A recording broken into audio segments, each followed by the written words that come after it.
Hey guys, welcome back to Magic TV. My name's Craig. It is 9 o'clock, which means it's time for a Talk Magic. And I'm so excited because one of my favorite performers is on the channel. A guy I've been wanting to get on here for a long time. Huge inspiration. Really is an amazing performer, a great magician. And you know what? Not just a magician, an escapologist. He does everything. I am, of course, talking about Matt Johnson. How you doing, Matt? I'm very well, Craig. After that introduction, my day's done. Thank you and good night. I'm out of here. Start the car. And that was wow. It's true. You are amazing. You are amazing. It's very kind of you. Thank you very much. And it's an absolute pleasure to be here. Thanks so much for inviting me and having me on.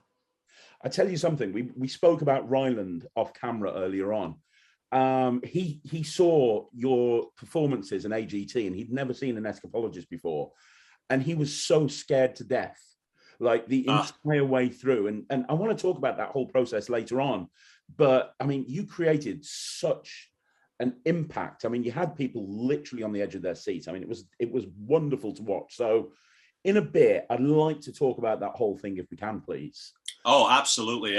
You know, the greatest thing about doing something like this, and I was thrilled when you asked, is that I started as a young kid like Ryland, right, as many of us do, and grew up doing magic and just never let it go. And so for me, just giving back to the community is so important. So I'm always an open book. Any questions anybody has about anything about the business of TV or ships or the Illusionists or whatever, I hope it just helps other people kind of get where they want to go. You know, that's what this community is about. It's about sharing as well as having a great time with it. So yeah, man, any questions at all, I'm happy to help. Amazing. Well, I want to start at the very beginning, because obviously these days we know you as an escapologist, as a stage performer, as somebody who's been on lots of TV shows, lots of touring shows, but that wasn't always the case. So I want to take things back to the very beginning, because your career has changed quite a bit. Let's go back. Let's go back. And it's changed a lot.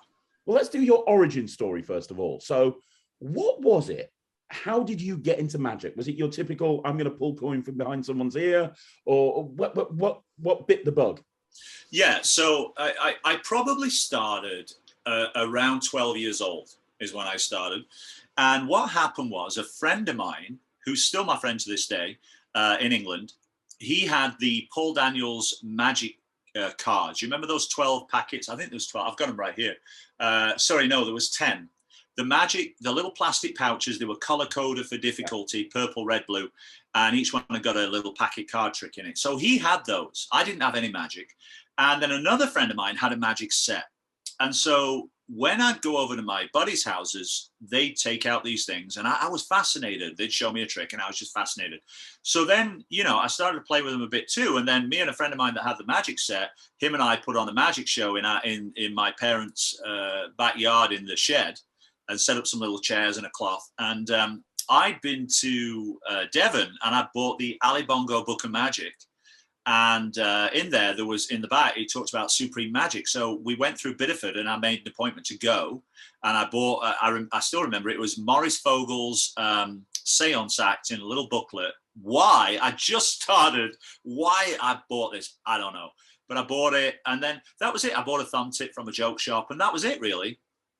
And I bought a couple of other, I went to a market in Doncaster, and they had a little cup and ball vase, a little plastic guillotine.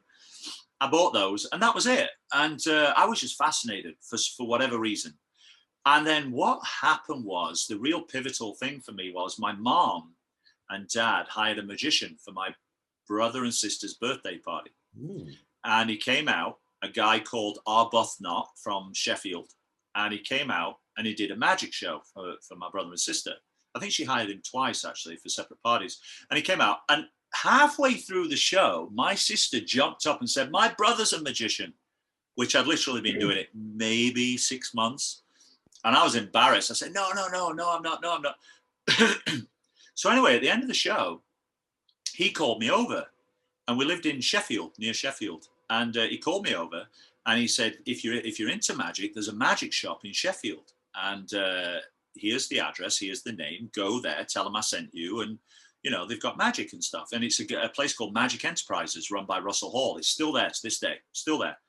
And so I said, okay, so the next Saturday I got the bus, went down, went in, and they were, you know, very helpful. I bought a couple of tricks and went home. And I did that for about 3 or 4 weeks. And then I got invited through this silver curtain and into the back room. And when you went into the back room, there was 2 rooms and it was a magic studio. And on any particular Saturday, it was full of magicians. Some of the greatest, like Roger Curzon, a card guy, Les Smith, Bob Moore, all of these, Al Smith, Les Johnson, Al Smith, who's created stuff.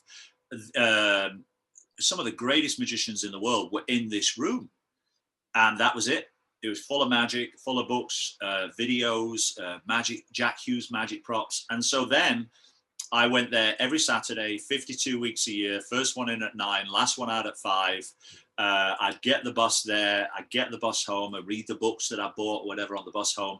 And that was it. From 13 years old to 18, that was my life. And I joined the Sheffield Magic Club. I became the youngest secretary at like 18. I won a bunch of their awards. And that was it. And then at 18, I said to my parents, I don't want to go to college, university. I want to be a magician. And so I said, I'll take a year out. And that was it. My mom and dad were always self-employed and they had ads in the Yellow Pages. So I just did the same thing. Stuck back in the day when that's all you had to do, right? So I stuck an ad in the Yellow Pages. I became a clown.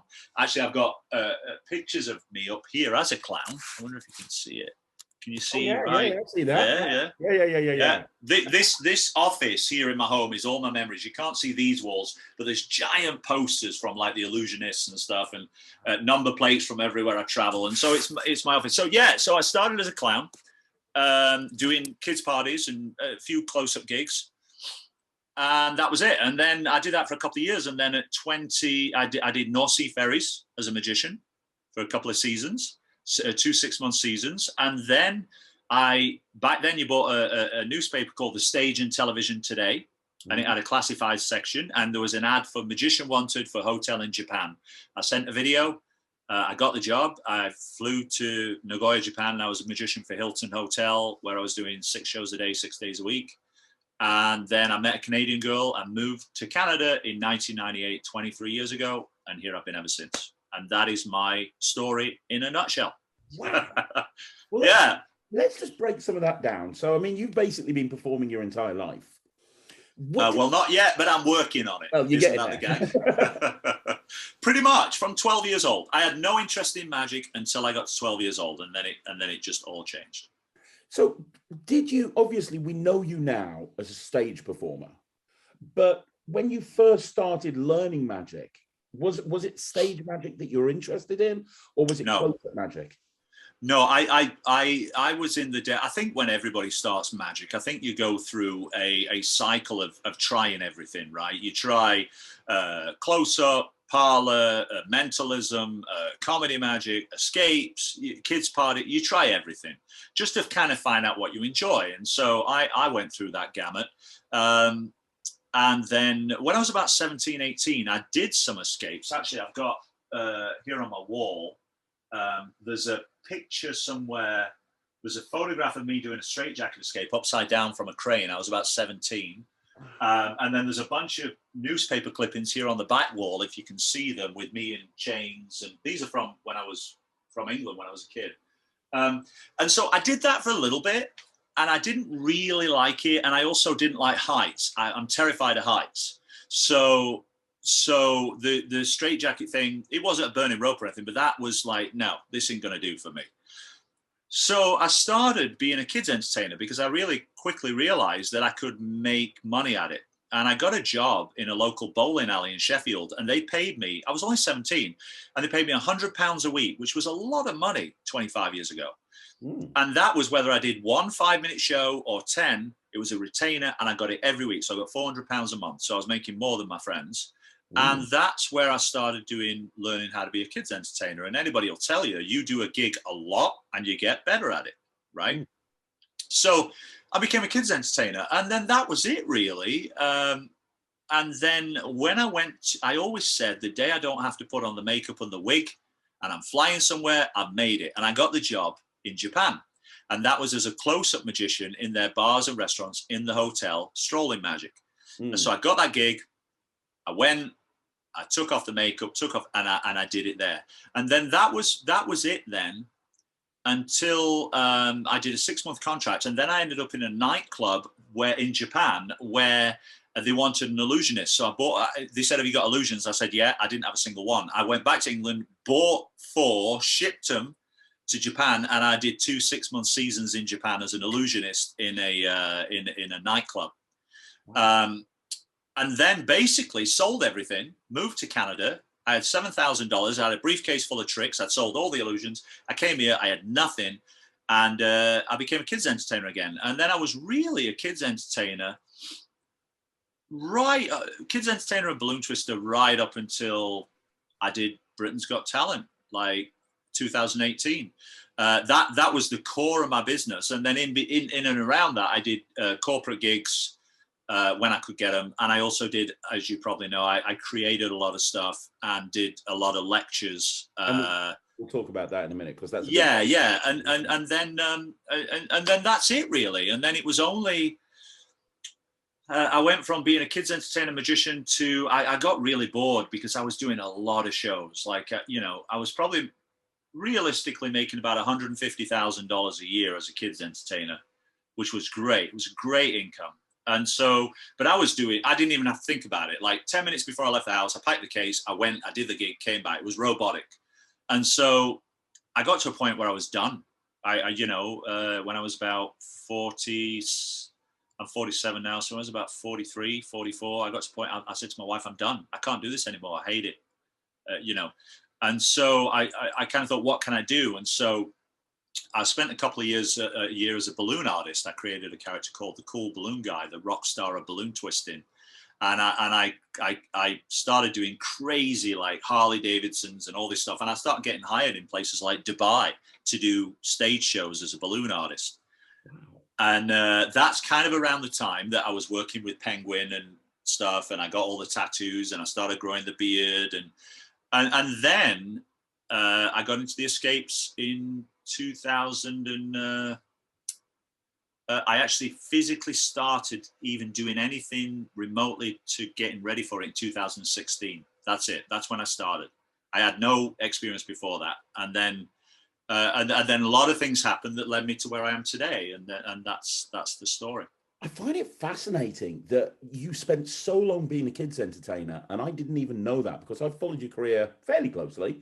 I've always been a fan of your work, and I didn't even realize a lot of magicians, at least here in the UK, they kind of look down on kids entertainers. Like it. Yeah, and I think that's the same all over the world, and I think it's completely wrong.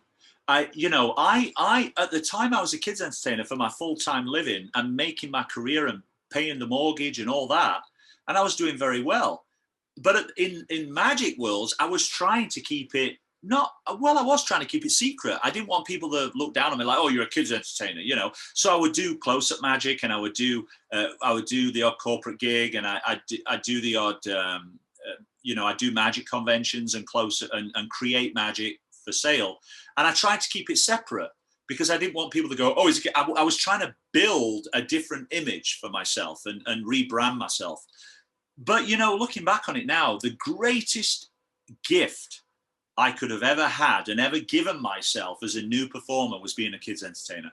And then as a seasoned performer was being a kids entertainer, because it taught me so much about timing and comedy timing and ad-libbing and interaction and being in the moment and being on the guillotine, as it were. You can't, kids are great, but they're also ruthless. If they see something, they'll tell you. If they don't like something, they'll tell you. If they think you're crap, they'll tell you, right? So you've got to be good. It's like being a street performer. You've got to be on it. You can be a mediocre kids entertainer and make a living, but if you want to be the best in your area, your field, and work all the time, you've got to be good. And I got really, really good at it. One of my greatest regrets is that nobody really knew that. Everybody in town here knew it, but nobody in the magic world, because I almost, I always thought of myself as like a silly Billy or something. Like I was really good at it, like the timing and everything. It was just I was on fire, like I've been doing it for years. But what I took away from that, and why I would highly suggest Kids Entertaining to any magician, whatever your skill level or wherever you are, is I took away so much experience, because there's no experience like performing day in, day out, 10, 12, 15 times a week over and doing the same material. There's no experience like it.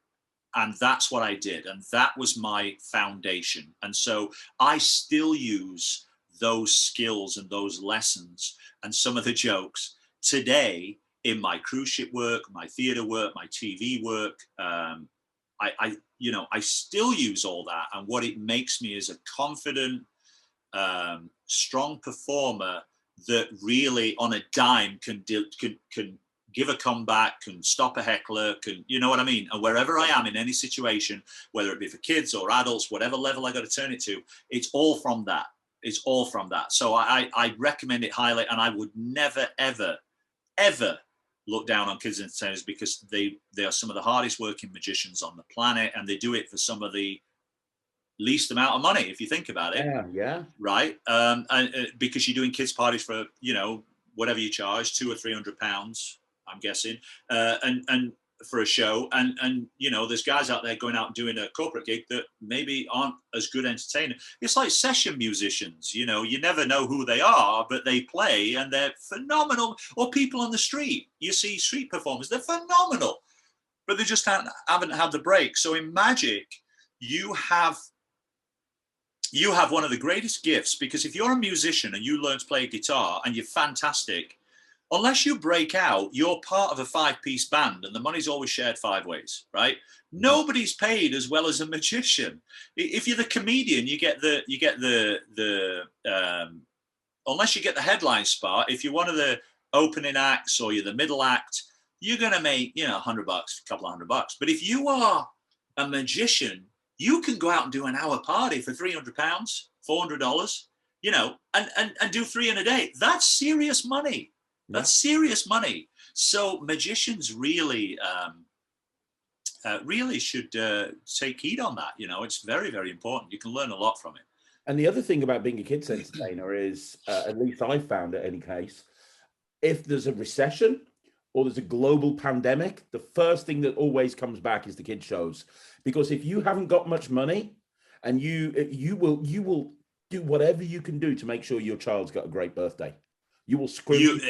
And it's also a business that never goes away, right? Mm-hmm. Cruise ships can stop and all that. Now, pandemic, we couldn't actually meet with people, but because also kids parties are maybe 20 kids. So as soon as you get back a small audience, you can do them, right?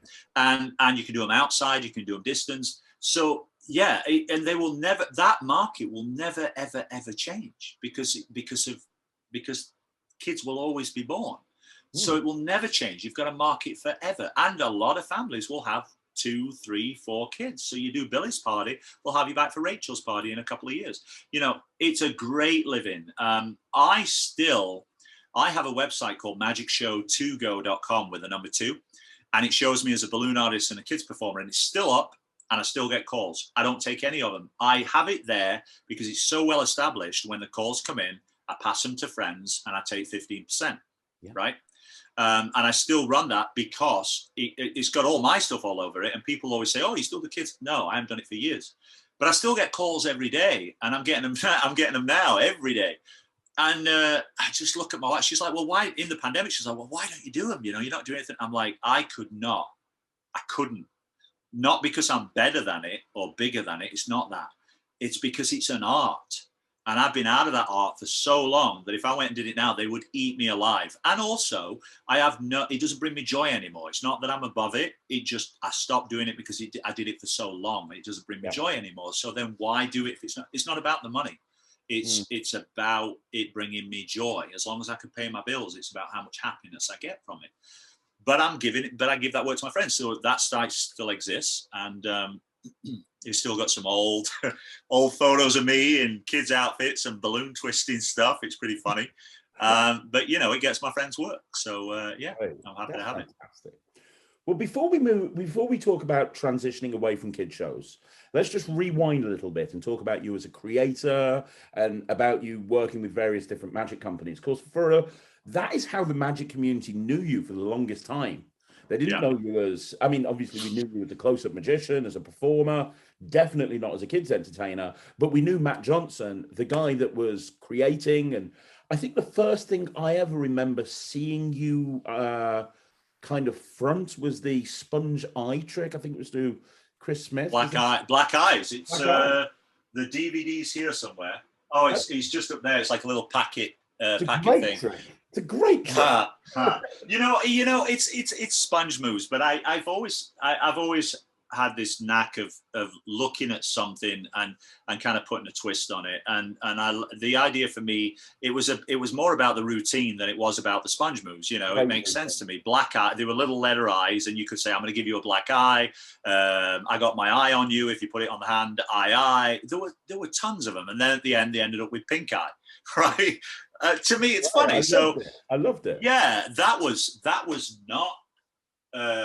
early. That was early. I released a couple of DVDs. How did it all come about, Matt? So you're in Canada. You've moved over to Canada to marriage. You've moved from Japan to Canada. Is that what was the desire to start creating? How did you? I started creating at 17. So up there, you can't see it, but in the background, there's a booklet called Arcanum, and it's a book on bizarre magic. I wrote that when I was 16 years old. Wow. And it was published by the Magic Shop in Sheffield. It's up there. They still sell it. That was the first thing I published. And then I published a few other tricks that they sold in their shop. This was before the internet, right? Mm. So I started doing this at a very young age because I was creating for myself. And then I stopped doing it for a while. I was performing and working and all that. And then I came back to creating when I moved to Canada in 1998. And a couple of years later, I was working on stuff for myself, and then I thought, you know what, I should do a DVD. So I released a DVD called The Secret Art of Monkey Business, which was all that's right here, and that was all self-published. You know, I mean, you watch it now and it's like, oh my god, it's so, like, the material's great, but the video is great, but it's just filmed in your house, right? And so I released that, and that actually got like 5-star review on in Magic Magazine and different places. So it did really well. So then I released Secret Art of Monkey Business 2, which is there, which didn't get as good ratings. And then I started releasing a couple of other things. I released Black Eyes. I released a color changing deck and box called Colorblind. I've actually got a giant thing up here with all the logos of the different tricks. I released a thing called Voodoo. I released a book. I released tons of stuff. And then I released a few things with Christopher Taylor. We released a thing called The Moment, which was a cell phone that went off. And I released a thing called Sixth Scent, which was little lip balm tubes. And each one was vanilla, one was orange, one was coffee. And when you turn around, somebody had to lift it up, take the cap off, smell it. And then you turn around and you give them a reading of not only of where they are. So if it was coconut, you tell them they're thinking of the beach, and sand on the feet, and then you tell them it's coconut. And it was one of the first that used electronics, and so that was my creation. And then we released something else called Alone, which was a electronic business card. That was mine. And then so I did that, and then I'll tell you how it happened, Craig. It's really interesting. Back in, I would say, I think it was 2012.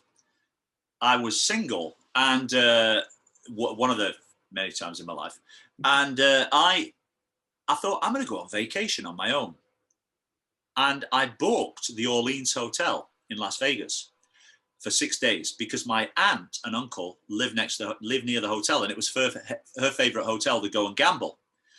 So I thought, I'll go down there and I'll go see them. So I booked the hotel. I go down, I walk into the hotel, and there's magicians everywhere in the lobby. And I'm like, what the heck? It was Magic Live. I didn't know. I booked at the same time. So I'm down there and I'm hanging out, and I'm in the lobby, and I start doing a few tricks. And I do a trick for people from Penguin Magic called Pen Through Finger. And so I show them this, and they love it. And they go, do you want to come up to this suite we've got? We'll video it. We'll put it as a product. So I said, yeah, okay. So I went up, I videoed it. They gave me $1,000. That was it. Buyout, $1,000. I videoed it, and then they said, "Have you got anything else? And do you want to do a Penguin Live lecture?" I said, "Yeah, okay." So I went to Ohio and I did a Penguin Live lecture, and then they asked me if I got anything else. So I released a thing called Sweet with sugar packets, and then they asked me if I got anything else. So I said, "Well, I've got this trick. It's not really finished, but if I go in the corner for half an hour, I could routine it and finish it." And they said, "Okay, what's that?" And I said, "It's this thing called Melt, right?" And they said, "Okay," and I showed them, and they're like, "Yeah, it's cool, but it might do okay." So we put Melt together, and then Melt hit Penguin, and then since 2012, it's been the #1 selling trick on the homepage. I mean, you know, it's a card through a bill, and so I released that through them. And then they approached me about doing this thing called Matt Johnson Presents. They own the rights to a lot of material by people like Jay Sankey and Matthew. Oh God, what's his name? The mentalist. It's on the tip of my tongue. Matthew Beach? No. It'll come to me. I think it was Matthew. I should remember. Anyway, it'll come to me. Might not even be Matthew, but they got all this. They own the rights to all this material, and they wanted to kind of put it out with the rebranding. So then they started flying me to places like Vegas and San Francisco to do these cool reintroduction where I'd take the trick that they own the rights to, I'd re-routine it, I'd redo the handling and stuff, and then we'd put it out. And so we did a bunch of stuff. We did a thing on Jay Sankey's Airtight. We did Balloon, White Bikes. I'm looking up here. Blind Foil, Photogenic, Dark Arts, Chat Trick. They were all re-releases. So we did that for a while, and then and then in between that, I was lecturing. I was lecturing all over the world, you know, doing conventions, lectures, and then I kind of stopped. I wanted to get back to performing. You were like the guy around the whole of magic. Like, you were releasing stuff. You were at every convention. There was a buzz about you on the internet, and then all of a sudden, you kind of disappeared. Was there a buzz? I didn't know that. Yeah, there was. I always felt like I was releasing stuff and people liked it and it was worker stuff, but I always felt like I wasn't at the same level as a lot of people doing it. You know, a lot of the other guys releasing stuff, like Gregory Wilson's a good friend of mine, and I was like, people like that. I always felt like, you know, they're just natural. They just come up with these creative things, and I was never natural at it. I had to work super hard, or at least I thought they were natural at it. And so I always felt like I was doing good and I was selling products and I was okay, and people liked it, but it wasn't the most I couldn't never come up with that. You know what I mean? Those like the Cuban Bottle by Henry Harry. Like, I never had those kind of ideas. And so, yeah, I kind of stepped away from it. I think one of the last projects I did, I worked on the True Astonishments project with Paul Harris. I was in that. I did a thing called Tubular with two bills that morphed into one. And then I stopped for a while, and I just performed. I did some lectures and I performed. I did some conventions, but I was performing. It was about that time that I was like, it's time for the next stage of my career. What is that? And at the time, I'd started growing a beard. I'd started getting more tattoos. This was probably about 2016, 17. And then in 2016, I got into the escapes just by happenstance. It was not by design. And the only other thing I did in that time then, I released 2 products with Murphy's. I released a thing called The Journey, which was my work on any card at any number that I spent 5 years working on. And I released a thing that's up there called In Plain Sight, which was my work on Magic Square, which is something that I do in every show. Close-up, parlor, stage, cruise ships. I use that method in every show, and it's never let me down. So, and then performing. But then in 2016, something happened that changed my course into escapes. And before we go any further, I just want to say that I still do a lot of magic, and on cruise ships I don't do escapes. I just do magic. But as on TV, and for big events, you know, and conventions, and then like with the Illusionists when I joined that, I'm just the escape artist. So I've kind of got 2. It's me, but there's 2 things going on there. Yeah. And that's it, really. And then it's 2016 is when the course changed, and it really and that's when my life, there was a lot of build up. Everything that happened was all leading to that, but then that's when my life changed. Well, let's talk about that. So you've made a name for yourself as a creator, as a lecturer, and as and obviously you had your business as a children's entertainer. But Yeah. you wanted more. Your image was changing. You knew you Yeah. wanted more. You knew you wanted to do. You didn't want to do this anymore. What happened in 2016? So to make a long story as short as possible, my brother, my younger brother Jonathan, who actually just turned 40, he was born with a rare genetic disease called tuberous sclerosis, not to be confused with TB. It's TS. And essentially, it manifests in many ways. But one of the ways is, in my brother, it causes calcium deposits in the brain, right? So those calcium deposits cause seizures. So he was born with seizures, and he has seizures, and he can't ever not have seizures. He's on medication, but he always has, it might go a week, and then he has a seizure. It might go a couple of days. So because of that, he can't drive, he can't have a job, because he don't know when he's going to have a seizure. When he has a seizure, he drops, and that, So I've seen my brother have seizures, and I've seen him go into hospital. But in 2016, I was in England visiting family, and my brother had a seizure, and it went into 3 in a row, right? And I literally watched his lips go from pink to the brightest blue. It was like a special effect in front of my eyes, because when he has a seizure, he grits his teeth and he doesn't breathe. So my mom is trying to get these pills in his mouth through his teeth to bring him right. But he's has 3 in a row, back to back. He's in an ambulance, he's in hospital, and he's gone into a coma a few times. So this happened, and I was there. And so, then he came round, he was okay, and that was fine. So then I came back to Canada, and I said to my wife, I said, as his brother, I should be able to understand what he's going through. And at the very least, as his brother, I should be able to understand the pain and the physical, how scared he is when that happens. Like, I can't imagine, like, he's lived with it his whole life. And so I started thinking about that over the next couple of weeks. And at the time, I obviously was familiar with underwater escapes and Houdini and stuff like that, because I'd done it when I was about 17, not underwater, but I'd done it. So I said to my wife, that's it. That's how I understand. I go to a swimming pool, I hold some weights, I go underwater, and I force myself to stay down there. And when I hit the point where I can't breathe, that's the point that my brother has. That's how I understand. So it was never, ever a part of my show. I didn't own a tank. I knew nothing about the business, really, of escapology. And I started going to the swimming pool, and I went 6 o'clock in the morning when it first opened. And I said to the lifeguards, this is what I want to do, And they said, okay. So I got a watch, an underwater watch. And I went. And I went probably 3 or 4 days a week for 6 months. It wasn't for anything. No, I didn't have any training. I didn't look on YouTube. I didn't take any advice. I just went, and I did it religiously every week, first thing in the morning, up at 5 a.m, round there for about 6 months. And it was excruciating. And I got myself from about 45 seconds up to 4.5 minutes underwater. And then something changed, and I realized, this is the pain, but it's not what my brother goes through, because my brother can't just escape he can't come up to the surface when he's had enough. So I said to my wife, I said, I've got to have a tank built. I've got to have a tank built and lock myself in it. That's the only way I'm going to really understand. And so I had a tank built, not by a magic builder. I had a tank built locally by a plastics company, and I put it on my friend's garden. Bearing in mind, I got to 4.5 minutes. We put it on his garden, we filled it with water. I climbed in, he closed the lid, he latched it shut.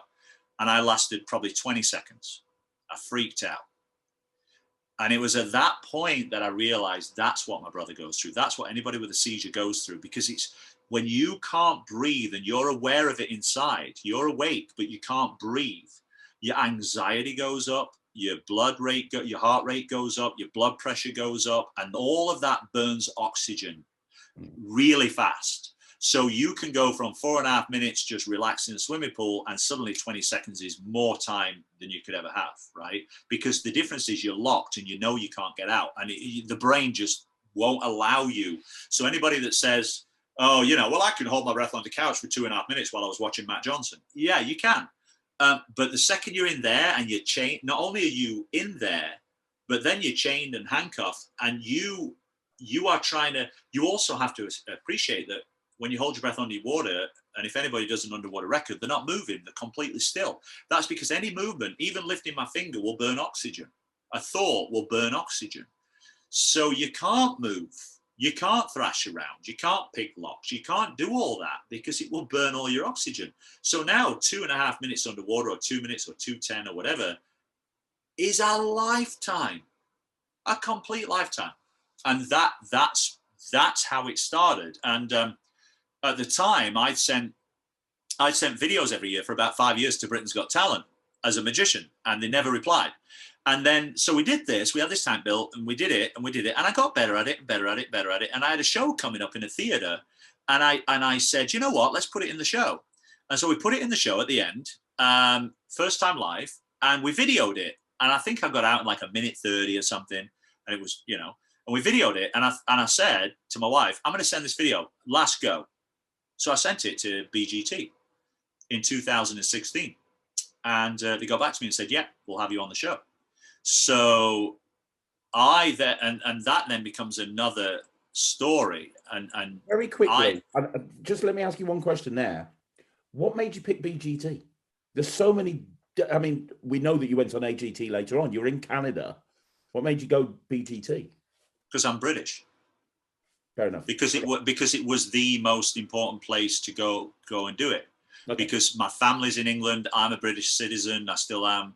And at my heart and my core, my grandma, I have a photo of her up here. Do you remember the TV show My Kind of People with Michael Barrymore? I know he fell out of favor. I didn't really know anything about it till afterwards.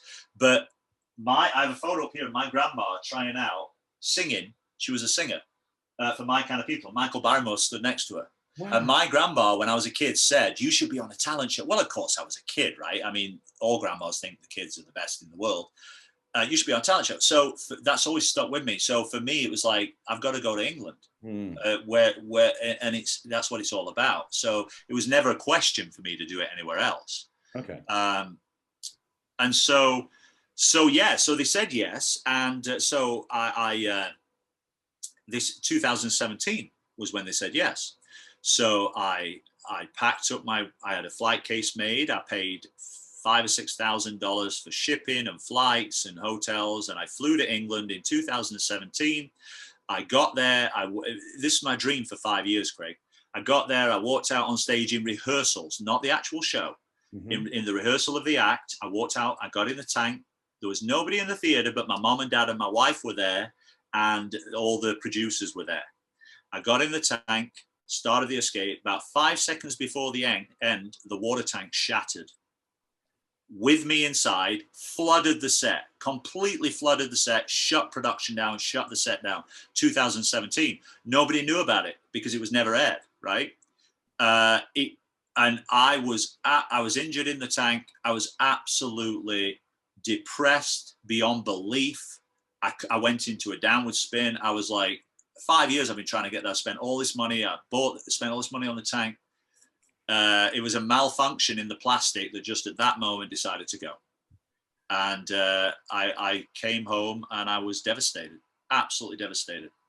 And the funny thing was, a month later, I was supposed to be on Penn Teller Fool Us doing the water tank. And I, A, was terrified and devastated, and B, I had no tank. So I reached out and I found a guy called Richard Sherry in Calgary, Canada, who builds water tanks. He built the same tank that I use. He built for a few other performers. And I called him and I said, look, I didn't know you existed. I said, but I've got no tank and I need it in this amount of time. Can you do it? And he said, yep. So I paid $5,000 to have another tank built. It was shipped sight unseen to Vegas. I flew down to Vegas. When I got there, the tank was smaller. It was too small. And the handholds were too small to get my hands through the top.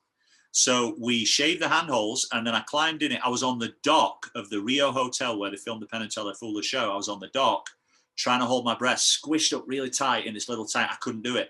And then my buddy said, what do you want to do? I said, look, roll me out, lock me in, leave me in there.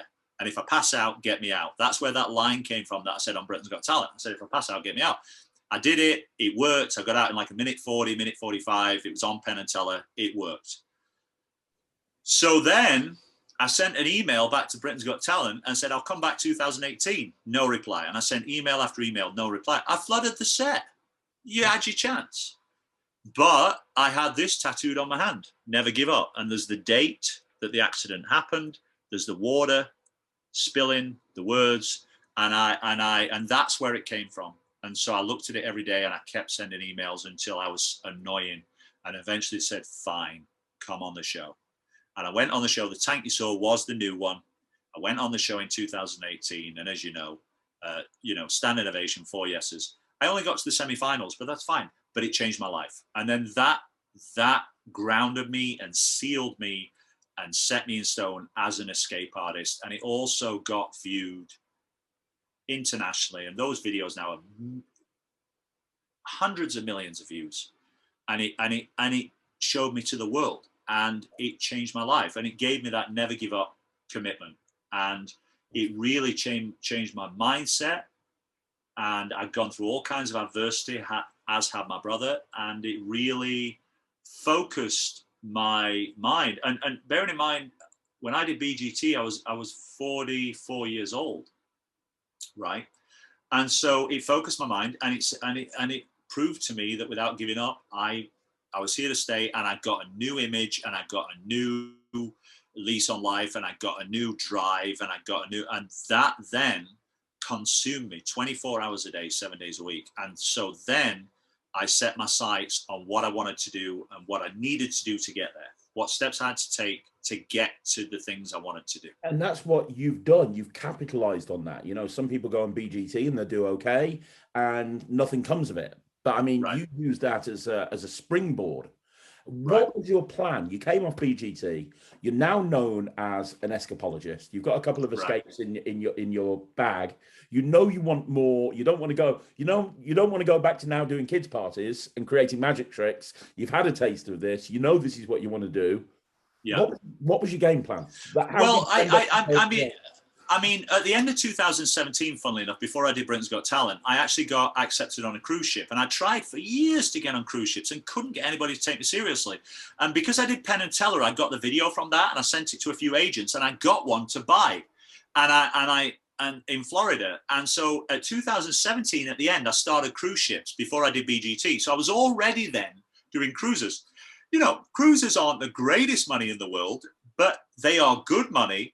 It's regular work. You get to lay on a beach and you get to perform in a 1,000-seat theater. You've got fans. It's great. It's a great gig, right? It really is. If you just want a good lifestyle, pay your bills, it's a great gig. So I started doing those, and now I didn't have to do kids' parties anymore, right? Because I could do cruises. Yeah. So I was doing that. And then after BGT, so BGT, we did the water tank. My plan for BGT, nobody knows this, but my plan, I didn't want to be an escape artist. I wanted to do the water tank, but then I wanted to do other, like I would do some mentalism, some close-ups, something emotional, because all my stuff that I do is around stories of my life. I'm not the only guy that does that, but that's how I perform. Everything I do, I only do if it's linked to a story of my life. Like that's about my brother. So I wanted to do that. But once I'd done the water tank and it kind of went viral, BGT kind of said to me, no, you look like that, you do that, you are the escape artist. Well, I don't want to do that. Well, that's kind of what you do. Okay. I had no other escapes. So, I pitched escape after escape idea and they kept saying no. And finally, it was literally 5 weeks before the live semi-final, they agreed to the headbox. And it was built by the same guy in Calgary. And it was literally rush built, shipped to England. I'd never been in it. Shipped to England 3 days before we did it live. I went in it and rehearsed it. And that was an absolute nightmare. That thing was so dangerous. So dangerous. In fact, in 2019, while filming a TV show, it nearly killed me. I ended up in trauma. I passed out and hung myself at the same time doing that underwater. And it nearly killed me. It was so dangerous.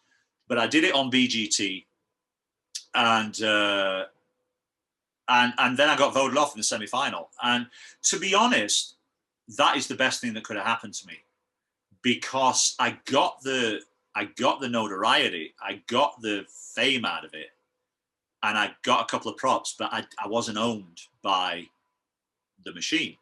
Yep. And, you know, a lot of people have different opinions about BGT and AGT. I personally can't thank them enough. It's been the greatest thing I ever did in my life. Everybody to work with was amazing.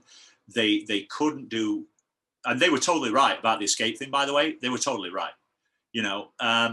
So I've never had anything but positive experiences. It's been I would recommend it to anybody. And anybody that says, oh, well, they don't pay, or, oh, well, they can ruin your career, whatever, get over yourself. You know, if you want to do it, it's the greatest promo video you're ever going to get, and it's the greatest exposure you're ever going to get. Mm-hmm. So do it. Yeah. So I came out of it, and I came home and just went back to cruise ships. But then the phone started ringing. It was the weirdest thing. It was the weirdest thing, man. I got called by NBC. They were doing a new show called The World's Best, the first season. Top 50 acts in the world, judged by 50 judges. And James Corden was the host. And I got called by them, and they're like, would you want to come and do The World's Best? I said, sure.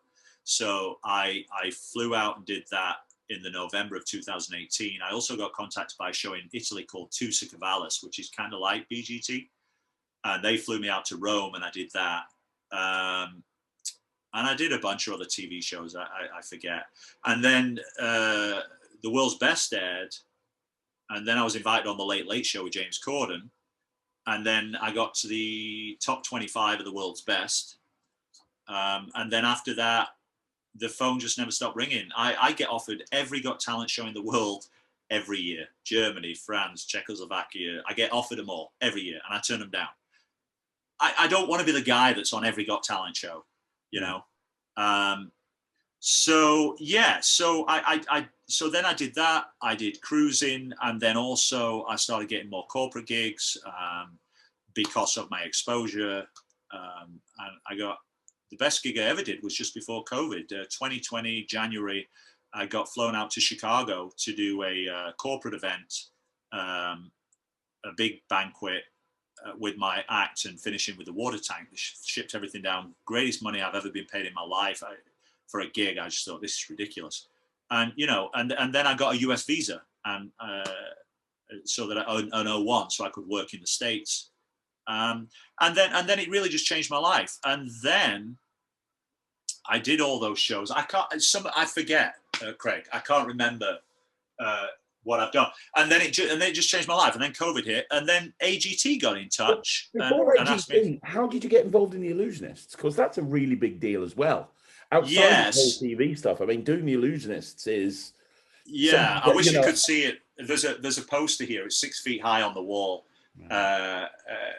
It's funny because this room is all my memories. Nobody ever gets invited. People go, oh, it's ego, it's all you. No, nobody ever gets invited in here. It's for me to come and sit, listen to my records, have a glass of whiskey, and look at my achievements that I've accomplished myself by never giving up. That's what this room's about. If you go anywhere else in my house, there is not a stick of anything that says magic. Nothing. This is for me. It's not for anybody else. So the Illusionists, round about the time I was trying to get on BGT and Fool Us, I'd seen all the posts on Facebook, right? And I just thought, oh my God, that's my dream, to have my face on this giant billboard and be in that show, the Illusionists, the best in the world, you know, the Avengers of magic. And so after I'd done BGT, so before BGT, I thought, okay, that's what I want. I'm now starting to look like an illusionist, you know. So, but I do kids parties. How do I get there? And so it was part of my plan. It was part of the steps that I wrote for myself to get there. And so by doing BGT and Penn Teller, I had a water tank, I had an act. And so I just kept reaching out. Same thing, email after email after email, no reply. And I just became persistent. They either tell me to go away or they have a conversation. And eventually the guy that started the Illusionists had a conversation with me. And he didn't want me to do my water tank because it's I guess, not tall enough. So they had a tank that was built by Willie Kennedy that's 10 feet high. And long story short, they booked me. And so I was booked. They tried a few times. They tried to get me for Australia for Sydney Opera House, and I couldn't. I was booked.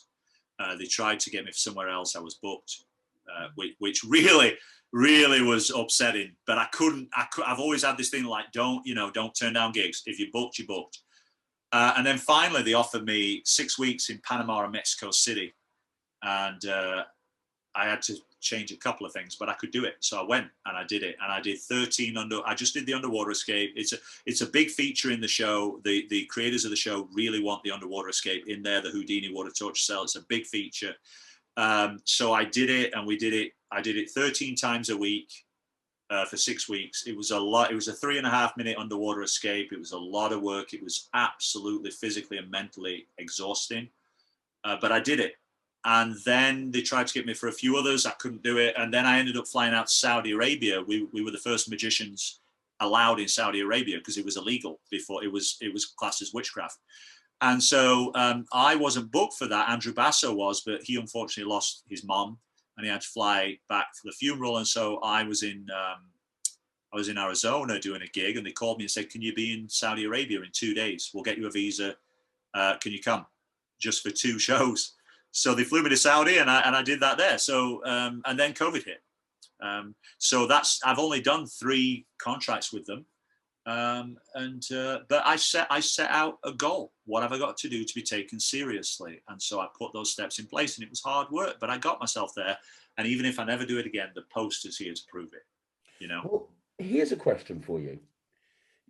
What, I suppose, long story short, why did you do AGT? And what I mean by that is, you did Penn and you seem to be a man with a plan.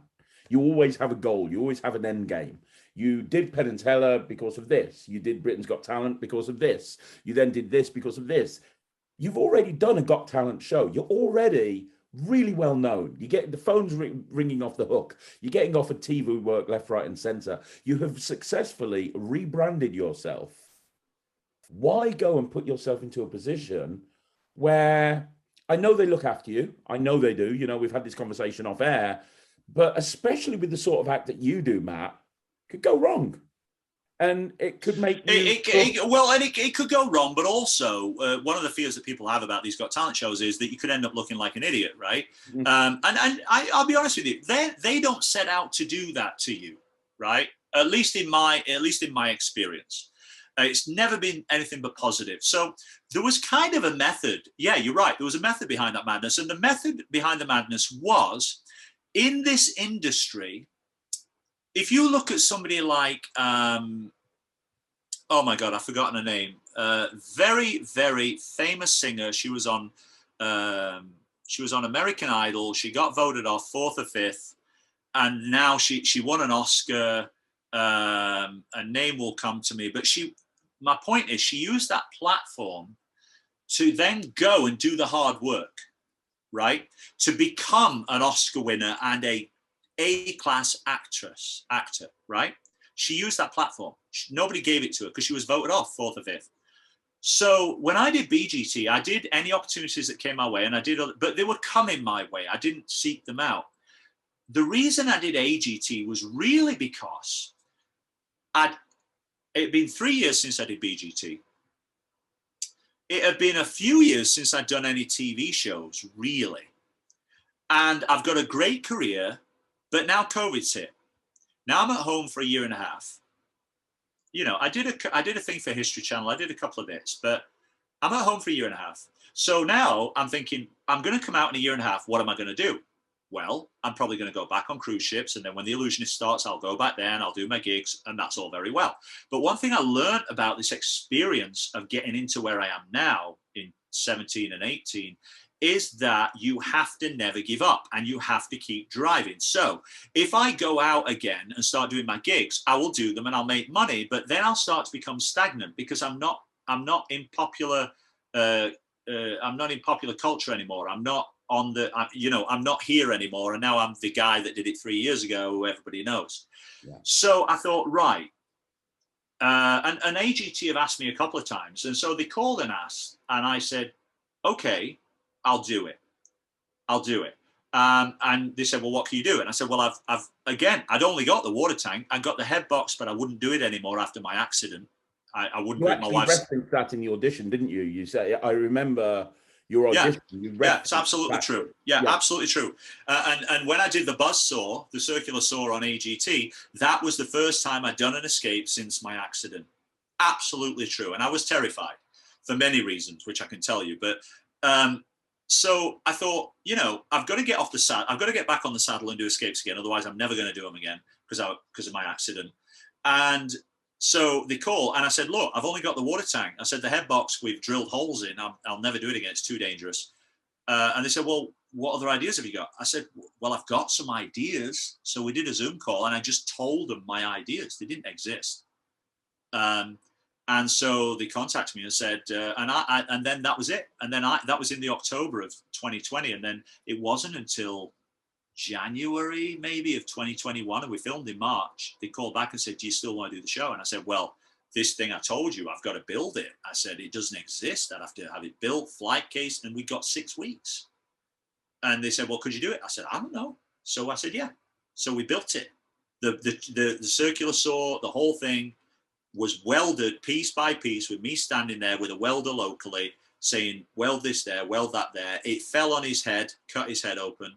It wasn't spinning, but it fell on his head. It fell on me because it was temperamental. It wouldn't know the water would run, and it would trigger it at different times. It was bonkers. We weren't turning the saw on because it was a death trap.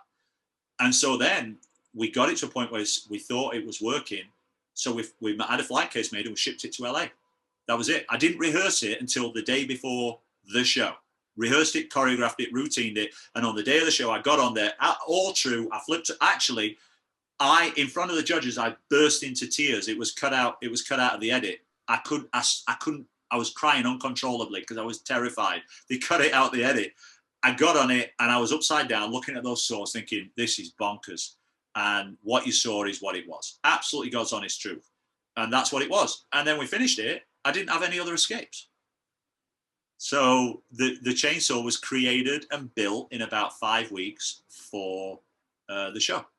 I didn't have anything else. The chainsaw thing was just crazy. I mean, I'm glad you enjoyed it. Yeah, it was a concept by Mike Michaels from Vegas, who I'm a big admirer of. Everybody knows him for the Jaws of Death, and so it was a concept I pitched to BGT in 2018. I had an artist draw some pictures, and with me it was going to be a circular saw.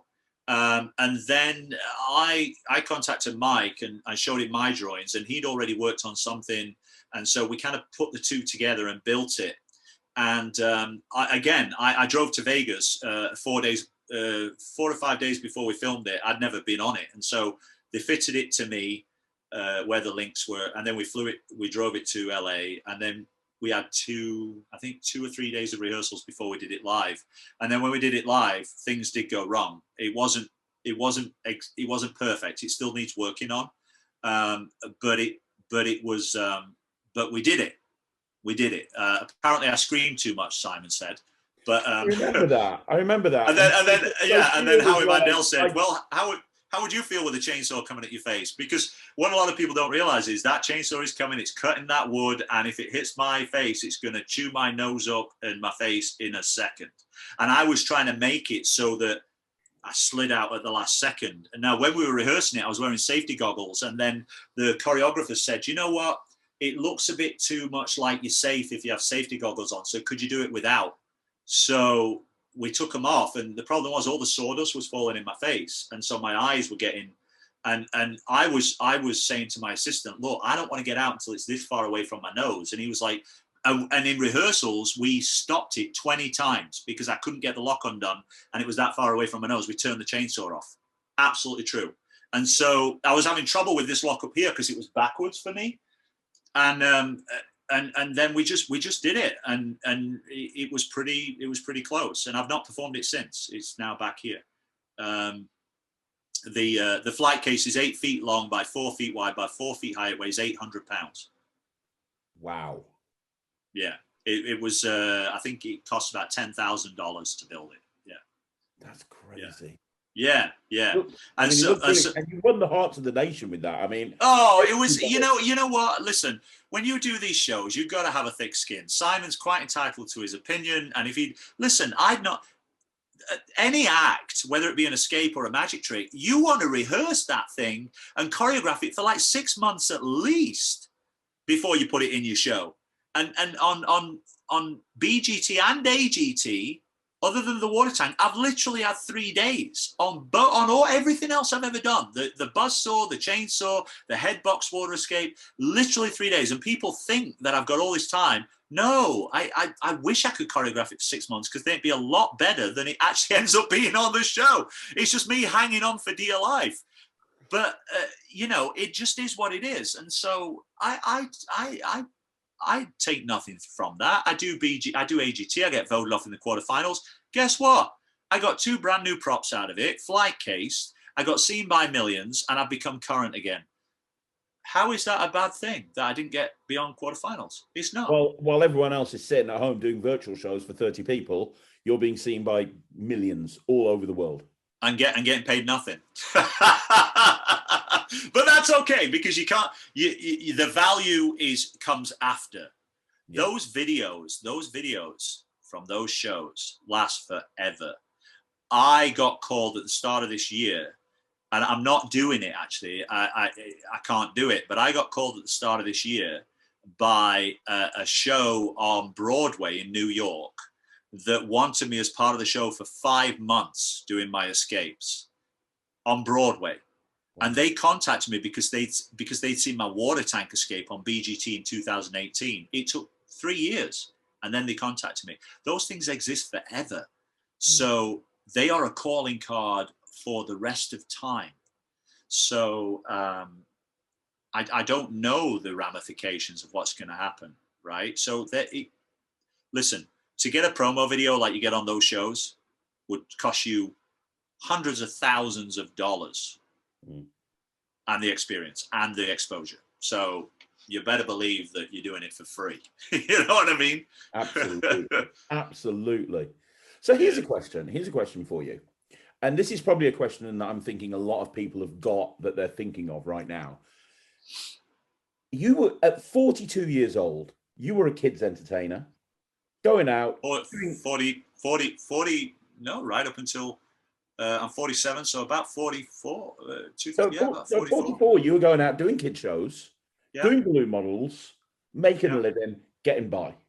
4 years later, you've been on TV all over the world. You've smashed it on AGD, smashed it on BGT. Everybody knows who you are. Your brand, your personal stock is absolutely through the roof. You have completely reinvented yourself as an illusionist, as an escape artist, and not just any escape artist, but the premier escape artist that there is out there right now. Because you're that's very kind of you. But you're the guy going out doing it, though. Everybody.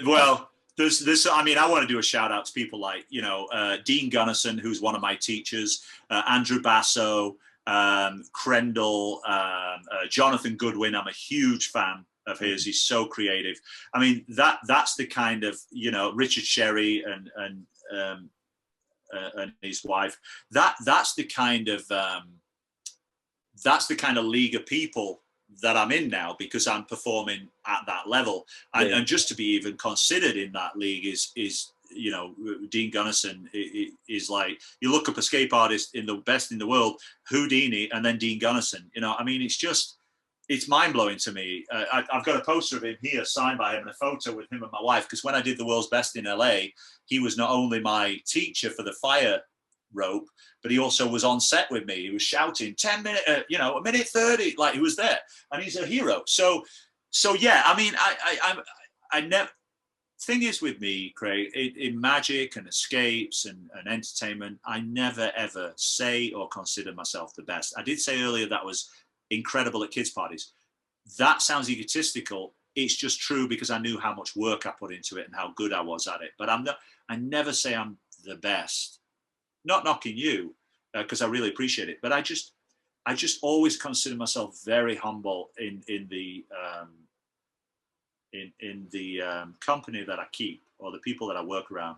You know, when I was on stage in the Illusionists, I looked to my left, and I see like Aaron Crow and Florian Savant, and I look to my right and I see Mark Kalin and Ginger, and I'm looking at all these people, and I'm like, how did I get here? Like, they're going to figure me out soon. They're going to figure out I'm a fraud. And then I realized I was the only guy on that stage that could go in water and be there for 3.5 minutes. Nobody else wanted that if you'd have paid him $1 million. So that's my superpower. And so, no, I certainly think my stock has risen a lot. And I, you know, I'm not the best, but I just do a good show, and I'm good at what I do. And for that, and for everybody that's helped me get there, I'm totally thankful. So. But what advice would you give a magician that's watching this? A magician that is maybe a jobbing close-up magician or a jobbing kids magician that's a full-time pro, they're doing it, they're making a living, they're supporting their family, but they know they want more and they don't know how to get to that next level. They want to do what you've done. What advice would you give them? You know, I mean, first of all, it's written on my hand, 3 words: never give up. It's my mantra. Never, ever give up in life. Never take no for an answer. You know what? If you want it, you can have it. Go out and get it. Nobody will give it to you. If you send an email and you don't get a reply, this is a big one. This is a big one. Send another one. And if you don't get a reply, send another one. Become persistent to the point they only have 2 options. They either say no, but at least you know where you stand and you move on to the next thing, or they say yes and you do it, right? You have to remember, when you send emails, some get lost, they go in junk. These people are working with millions of people. You're low on the pecking order, right? I still send out emails now and they never get answered. So just be persistent. Never give up. Decide what you want, what your ideal job or career or your ideal, if you could tomorrow be the magician and have the life you want to have, what would that be? What does it look like? Is it being on a cruise ship? Is it making, you know, $10,000 a week? Is it having a TV show? Is it being a kids close-up mental? Whatever it is you want in your ideal world, if you don't have it now, then write it down on a piece of paper, how you think you can get there, right? So for me, it was like, here I am, here's the Illusionist. I'm a kids entertainer. They're never going to take me seriously. How do I need to get there? Well, I need to grow a beard, get tattoos, develop an image. I need to go on TV shows like Britain's Got Talent so that people give me some credibility, and then they might start looking at me. And then on top of that, once I've got all that, then every email I send, they don't answer. So I've got to be persistent until they do. Till they do. Don't worry about, oh, well, they've got my email. I don't want to send another one. I don't want to bug them. Bug the hell out of them, right? Keep going until somebody says yes or tells you no. And that's it, really. You know, in between that, just be good at what you do. You don't have to be the best in the world. I'm not the best in the world. Most performers aren't. No, nobody's the best in the world. Just be good at what you do it with conviction, and practice your craft. And in many ways, it gets easier to become successful if you niche down on something. So if, like with me, it was escapes. And, you know, that's not the biggest part of my career even now, but that was what I niched down on. You know, you look at other performers, you know, Florian Savant, FISM winner that I worked with in the Illusionists, he's a manipulator and he's incredible. You know, Leah Kyle, his wife, who is the quick change artist, is niching down on quick change, but made it her, you know, does it in her way that's original.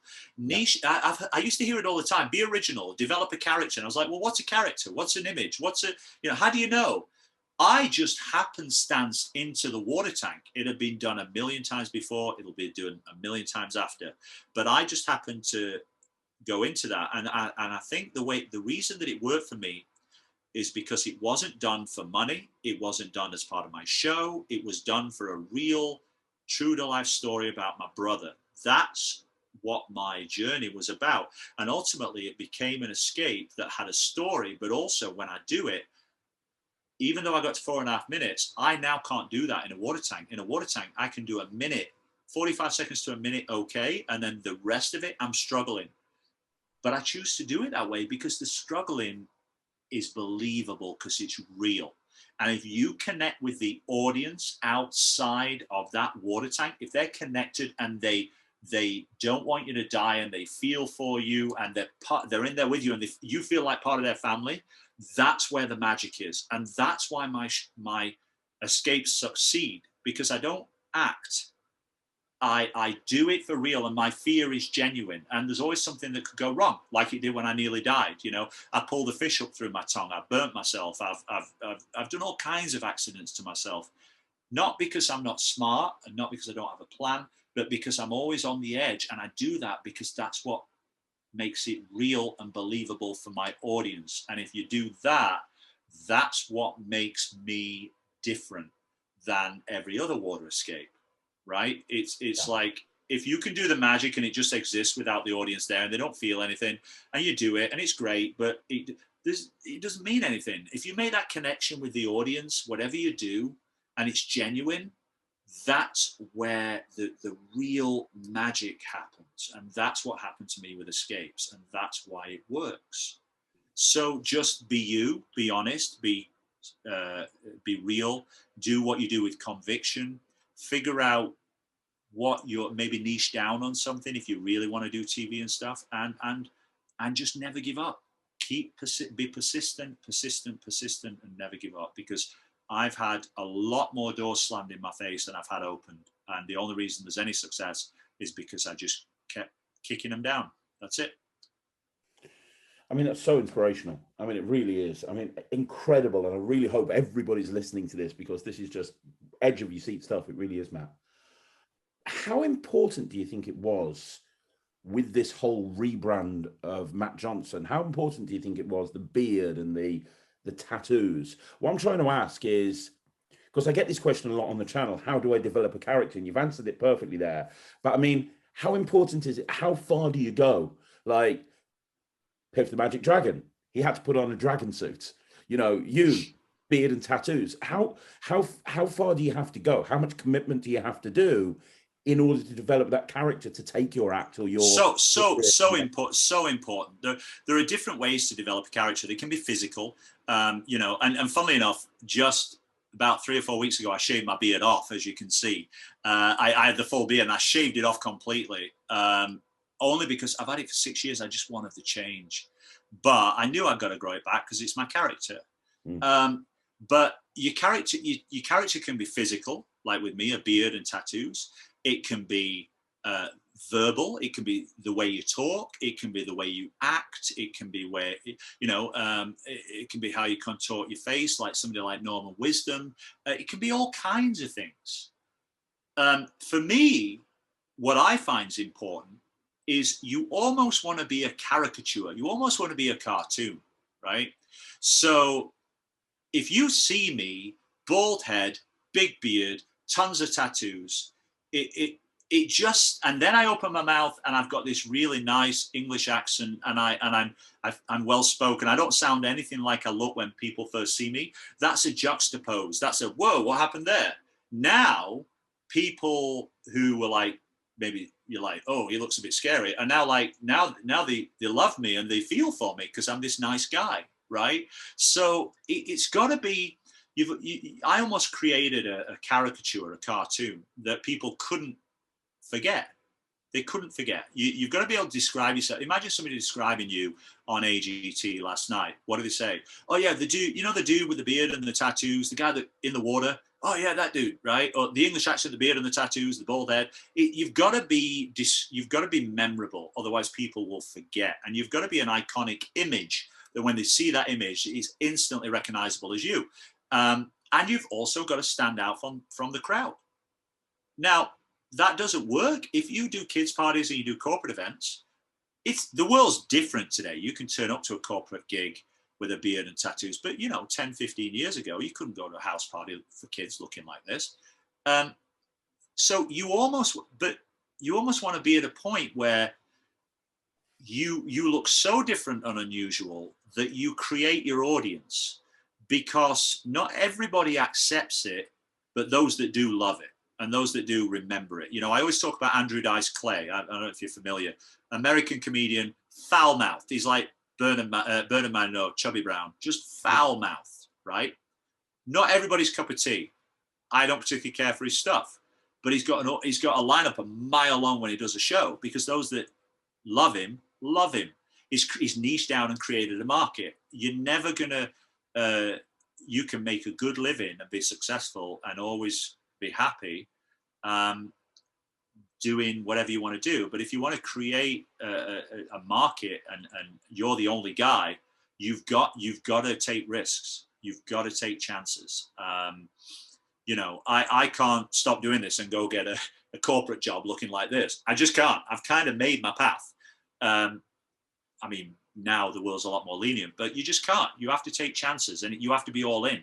And that could work or it could not work. But it will work if you're all in, and then you put in the conviction and the persistence. It has to work.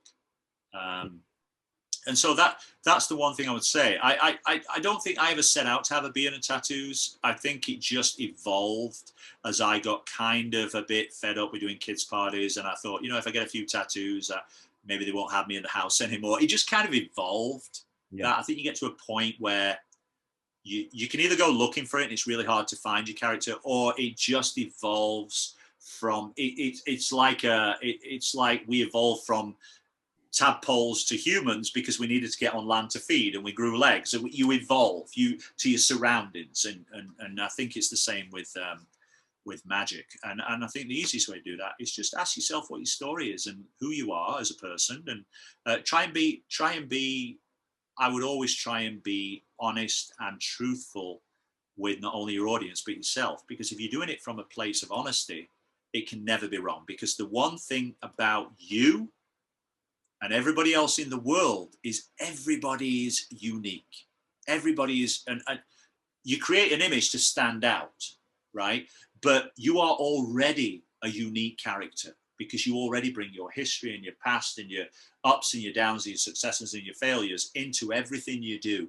So don't try and run away from that unique character by putting on a voice or an act or a show or whatever. Try and embrace that unique character. I always wanted to be the guy with tattoos and a beard, but I couldn't do it because I thought that's not what my audiences want. But the second you embrace that and live your life and your performances honestly and with conviction, is again where the real magic happens, right? Mm-hmm. So you've already got it within you. You're already unique. Just allow that story to come out, and the rest will take care of itself. Incredible. Absolutely incredible. You are so inspirational. You really are, Matt. Honestly, really are. Thank you. That's my biggest reason. My biggest reason for performing is for myself, but my second biggest reason is to inspire others, because I wish I'd have been able to have the access to the information when I was coming up that I needed. It took me a long time of figuring it out for myself, right? School of hard knocks. I will always open myself up to anybody, right? But you can't just send me a message and say, hey, how'd you get in the Illusionists? Have you got the contact? You can't just do that. You can't just step up onto my front doorstep and go, how'd you do this? It don't work that way. You know, you've just got to, if you want to know stuff, then befriend somebody and have a conversation with them, you know, or be sincere. Don't just try and take everything. You've got to give too. And so that's big for me now. I love to give back. I love to help. I love to give in any way I can and help people, you know, have the success, because ultimately there's enough for everybody, right? And so it's easier if we can share. Well, with that in mind, would you ever, I mean, you're very busy now. I know you are, with cruises and corporate work and theatre tours and TV work and everything, but would you ever go back to your roots, so to speak, and maybe do a lecture, but not really on magic products like you did before, but on, you know, advice on how everything we've talked about? It's really interesting you said that. A couple of things that popped into my mind over the last couple of years are inspirational, motivational speaking, but more specifically, I did a lot of lecture tours where I'd show tricks and stuff. I really feel now, I'm not the authority, but I've got a lot of information in there, right? Because I've kind of done the whole gamut. So whether you want to know about, you know, websites or creating products or releasing products or going on TV or being in the Illusionists or being on cruise ships, whatever it is, it's all in the Rolodex now. And I would very much love if somebody wanted to take it on to set up a lecture tour for me. I love doing lecture tours of England. I just love it, because in Canada, you can do a lecture in Vancouver and in Calgary and Toronto, but you got to drive 20 million years between each one, right? Whereas in England, there's like 50 clubs or more, and you can do a lecture, and then within an hour you're at another one, and all my family's there. And I would love to do a lecture tour in England, and it literally be that, I would call it Matt Johnson Never Give Up, right? And it would just be an inspiration. We'd show some videos of the TV stuff, and we'd have talks and kind of just do a Q&A where people can, and we get into stuff. I don't know if people are interested in that. A lot of people go to lectures and they just want to see tricks and buy tricks. So many people that would be into that. I really do. Yeah, I would love to do that, because and the only problem is we've gone on for nearly 2 hours. That's the problem, is I have so much that I want to give and say, and I should write a bloody book. But I would love to do that. Yeah, it's a big, because I'm at a point now in my career where I just want to give back. I want to give all that information. I want to give all that stuff. And I want to, so many people told me, if I had so many people, key figures in magic, that told me, oh, you'll never do it. Oh, you're a kid's entertainer at best. Oh, you'll never succeed at this. You'll never do that. And, it's so disheartening to think that people in our industry, in our profession, would do that to somebody who was trying to make a go of it. Yeah. So I'm fortunate that I used it as fuel to get where I wanted to go, but a lot of people wouldn't. A lot of people will give up and stop. And I think it's so important that people in my position that have achieved things give a positive message to everybody that wants to achieve the same thing, whatever it be, even if you just want to have a living as a kids entertainer, as long as you are happy doing what you love. I've said this earlier and I'll say it again. I would much rather make a lot less money performing live than making millions on YouTube, because I have no interest. I'm not knocking the people that do it. They're great. It's not my passion. In order for me to love my life and love what I do, I've got to be passionate about it. That's why I've changed so many times in my career, and I may change again. But right now, I would love to give back. Yeah, I'd love to talk, and I'd love to give inspiration. Get paid for the lecture and not sell products so I can make money. It's not about that. It's about just inspiring. If I can inspire people watching this to go, oh my God, you know what? I'm going to get up tomorrow and I'm going to be a better me, and I'm going to do the things I want to do in magic, if that's what you want to do, then my job's done. That's the happiest I could ever possibly be. So that's what it's about, man. And at some point that'll happen, I think. I just have a real problem. I have no interest in writing. I'd rather turn up, people ask me questions, and we just talk like this. You know what I mean? No structure. I think that'd be brilliant. Would you ever consider, on that subject, doing Blackpool Magic Convention, doing a Q&A in front of everybody, and then doing your act on the gala show? Would I ever consider it? Mm-hmm. Yeah, I'd consider it, yeah. Okay, good. I know that there's people that watch this that organise the Blackpool Magic Convention. That's why I wanted to throw that question in there, because I'd love to see that as a punter. That would be amazing. Yeah, I think I did Blackpool Magic Convention a few years ago, where I did a lecture on magic, and I was on the gala show, and I did Magic Square badly. It went wrong with Joan Caesar, and I did something else. But you know what? That's okay. I got myself there. I remember it like it was yesterday.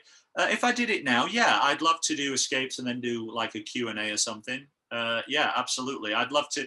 I don't like the structure. I don't like writing and planning. I would much rather turn up and it just be unstructured and people ask me questions and me give it all back. You know what I mean?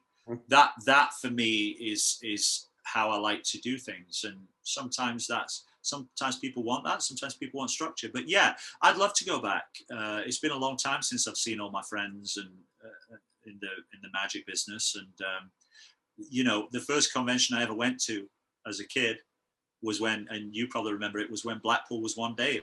It was on a Sunday. And the dealers were around the horseshoe. Around the horseshoe, you turned up first thing in the morning, they opened the doors, dealers around the horseshoe, you went to lectures, and then at the end of the night there was the gala show, and that was it. I think maybe they had a kids competition in the horseshoe show bar like the night before or something, but it was one day, it was Sunday, and I would get up in Rotherham, I would drive, you get there, it was misty, you get a bacon sandwich, Grafton's, and then a coffee, and then you go in and they'd open the horseshoe where the dealers were, and it was one day and it was magic. And that is, I went for the first time when I was 16, and I saw the greatest magicians in the world on that stage. You know, Hans Moretti, Lance Burton, Silvano, Pendragons. I could just go on and on and on and on. Harry Blackstone Jr. when he floated the light bulb across the audience. I could go on and on and on. Greatest experience of my life. And when I used to go there, I didn't dare say a word to Russ Stevens or, you know, or these great acts. I didn't dare even approach them. And I think that's a good thing in the world today with social media, is that people feel more open to approach you. And I think that's a good thing. I think that's a good thing. I think that's how magic grows. I agree. And I think that's what the internet has done. It's made everything better connected in many ways. Really. Look, if you're already a disgruntled, pissed off person and you don't like people contacting you and stuff, then that's just you, and you're never going to change. That's fine. I enjoy when people react and send me messages and stuff. I enjoy it because when I started out 30 years ago, nobody knew who I was. So how great is that now people around the world know who I am because I created that? How great is that? That's an honor and a gift that should never, ever be taken. You should never take that for granted, ever. And you can give that gift back every single day. And you have the power to change somebody else's life for the better by giving them advice or whatever they need. I think that's a gift. And I think that's what we should do as ambassadors for magic. Absolutely amazing. Absolutely amazing. I've got one last question for you. One final question. Should we make it two? Should we make it a full even 2 hours? How long does everybody else do, by the way? Oh, you got a long way to go to beat the two record leaders. 3 people that it's normally about an hour and a half, but there's 3 people that are leading the way. Mark Spellman did about 3 hours, 15 minutes. Yeah. I love Mark. Mark and I were on the same season.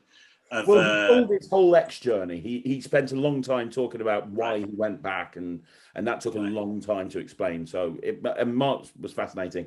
And Pete Turner came in about 3.5 hours, mainly because he shut Pete up. And then finally, the record leader, who you can't, from Canada, Sean Farquhar. I started interviewing him at 1 o'clock in the morning, and I think I finished at about 6. And then I had to go to a gig. And do people watch 3-4 hour videos? Yeah, absolutely intense. Oh wow! They do. I was worried that I was talking too, because I have so much to say. I was worried that I was talking too much, and then I'm going on. Listen, man, this for me is, well, we're talking about Q&A and all that. This for me, it's like cotton candy for my soul. Mm-hmm. You know what I mean? Because I don't interact with magicians anymore. Not because I'm a snob or anything. I work so much that when I come home, I just want to be with my wife. I'm a huge virtual reality fan, so I want to play virtual reality. I have my Star Wars room. I want to collect Star Wars stuff. That's me, right? That's how I have balance in my life. I don't hang out at Magic Comic. I don't think there's anything wrong with it. It's just I need balance in my life. But I love talking to magicians, and I love talking shop and talking about stuff. So, you should be a motivational speaker, not just for magicians. Like I get booked a lot as a motivational speaker, and this is something that you should absolutely do, because... Do you know what? I actually did talk to an agent a few years ago about doing it. And because of the whole story with my brother and Never Give Up and me nearly dying on a show and all these things that in my life and struggling, I know I have a great motivational speak, but the agent said, right, well, you need to kind of plan it out, what you're going to deliver, where you're going to deliver it, this and this. And I was just like, I've always been this way. I'm the hardest working guy you know, but I'm also the laziest guy you know. For me to sit down and do all that, I'm like, screw that. I have no interest. if I could just, if they just said, Matt Johnson, he's going to tell his story, and we were just going to talk like this, I would motivate and inspire the heck out of people. But I have no interest, at least now, in sitting down and structuring that. Yeah. I just want to show up and just deliver it honestly, with integrity and genuinely, not, oh, I'm going to do point A, point B, point. Well, you need, if you're doing a motivational speech, you need to hit this, this, and this, and then deliver this, because that's how motivational speeches are done. Yeah, I have no interest. I can't sit still long enough to write it. When the interview's finished, I'm going to, because we're still doing the interview right now. When the interview's finished, I'm going to tomorrow connect you with the guy that runs the largest speaker agency in Europe. And he looks for people to just come along and tell the story and do Q&As. And he's a good friend of mine, and I'm going to connect you guys. Oh, Facebook. That would be so kind of you and such a gift. If you know as well as me, it's not how good you are, it's the connect. It's knowing somebody that knows somebody else. Yeah. But if you connect me and say, this guy knows what he's talking about, just let him turn up and talk. Because it's funny. Everybody I meet, I give them these bracelets. Never give up. And then on the back it says, "You got this." And then on the inside, you can't see it, but embossed on the inside in rubber, you can't see it, but it says love starts from within. Wow. And so I wear it, but I've got a huge bag of them here. I give them to everybody I meet. When I tell the story, I give them one. I say, look, because not everybody can have a tattoo. I would say, look at that every day. When you're doing something, you can't do it. If you're hiking a mountain and you can't go anymore, look at your wrist, never give up, and just keep going. And those words on my hand inspire me every single minute of every day. When I'm down, when I'm lost, when there's hard stuff going on. These last 3 weeks when I was really ill, I just look at my hand and I never give up. And it just reminds me that I am so lucky and blessed to be where I am, that I don't have the right to give any less than 150% to myself, my family, or anybody else in my life, right? So it's very inspirational for me. And that, yeah, I would love that. I would love to do traveling and motivational speaking. I would love it. Amazing at it. You'd be amazing at it. I know. Oh. I know you would. Oh, man, I would really appreciate that. And anything I can ever do for you, you've only got to ask. I know that. But I can make this happen, so I will. But let me ask you one last question. And the final question I'm going to ask you, and I described you earlier on as the man with the plan, and I do feel like you've got goals and aspirations. I have two things. I'm a man with a plan and a Pomeranian. It's very important to be successful in life, to have a dog that is sweeter looking than you. So when people look at you, they go, oh my God, he's a hard-nosed guy. Oh, he's got a Pomeranian, you know, right? No, it's very, but anyway, I digress. Very, very important to have a very strong family foundation behind you, and yeah, anyway, not a Pomeranian unless you love Pomeranians. Yeah. Anyway, go on. Sorry. My question is, what's next? Is there anything left on your magical bucket list, or even non-magical bucket list, but is there anything left that you want to achieve that you haven't achieved? Do you have anything in mind that you want to move towards? Because let's be honest, and I know you're a very humble guy and you say you're not the best at anything, but if you took just one element of your career and asked your average magician, would you be happy with that? They'd say, yeah. Would you be happy releasing the amount of products that Matt Johnson has released over his career, and the lectures he's done and the conventions he's appeared at? Yeah. Would you be happy as a kids entertainer having the career you had as a kids entertainer? Yes. Would you be happy being in the Illusionists? Yes. Would you be happy doing all of the TV work? Yeah. And you've done each one of these individual things and then some. So you've had a career that most magicians could only dream of, and you're so humble about it. But is there anything left, or yeah? Oh God, yeah. I have dreams and aspirations, like everybody.